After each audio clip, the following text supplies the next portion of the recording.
आमे लो अग्निहोत्री भैरवानंद सरस्वती महाभैरव कुंड ठाकुरमुंडा मयूरभंज आनंदर कथा। आज से पवित्र दिन आषाढ़ द्वितीय शुक्ल पक्ष जो दिन महाप्रभु बड़देउल छाड़ी बड़दाण्ड को ले आसंती आम भक्त मान को दर्शन देवाई भक्त मान को तारण करने आज से गुंडीचा यात्रा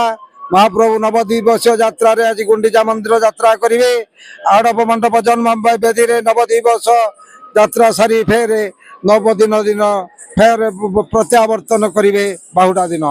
जा हो आज से पवित्र दिन आमे समस्ते से सिंहद्वार रे एकत्रित होती महाप्रभुंकर से मानवीय लीला को दर्शन करने भगवान एटी चारि धाम सत्य जुगर उत्तर दिगरे श्री श्री बद्रीनाथ धाम उत्तराखंड राज्य, त्रेतया जुगर दक्षिण दिगर श्री श्री रामनाथ धाम तमिलनाडु, द्वापर जुगर पश्चिम दिगरे श्री श्री द्वारिकानाथ धाम गुजरात, किंतु कली जुगर पूर्व दिगरे श्री श्री जगन्नाथ धाम ओडिशा रे। आमे से जगन्नाथ धाम रे आमे सब उपस्थित अछंते ए चतुर्धा मूर्तिंकर आज घोष यात्रा बा रथ यात्रा बा गुंडीचा यात्रा महाप्रभु बड़देव ले आसंती भक्त मान को दर्शन दे भक्त मान को उद्धार करने भाईचारा सृष्टि करने भगवान यही वार्ता दिखते जे जाति वर्ण वयस निर्विशेष समस्ते मो सामने एक आम भिन्न भिन्न सामने किसी न थाए से मानवीय लीला करने बड़दाण्ड को आमको भाईचारा शिक्षा देवाई बड़ भाई भौणी सहित सुदर्शन सहित यात्रा कर अर्थ मु मो परिवार सहित जिमिति चलुची आपण माने संसार रे ठीक समस्ते समस्त परिवार को एक भावी समस्ते चलतु समस्त भाईचारा सृष्टि हो मानविकता जागृत हो समस्ते मानविकता जागृत हेले मानव जन्म सार्थक हम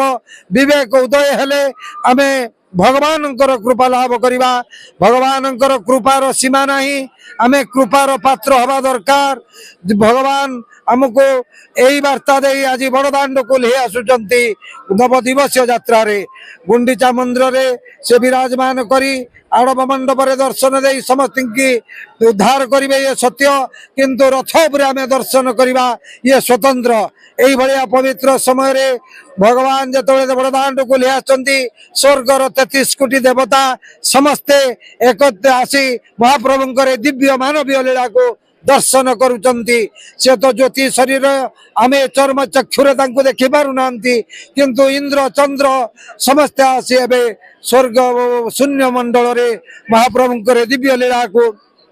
दर्शन करुचंती। एभलिया पवित्र समय भगवान जो षोडशोपचार पूजा षोडशोपचार पूजा रे दीप धूप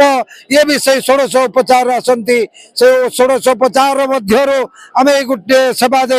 महाप्रभु गतिरे आत्मनिवेदन करी तांको कृपा लाभ करंती। जय जगन्नाथ जय जगन्नाथ जय जगन्नाथ।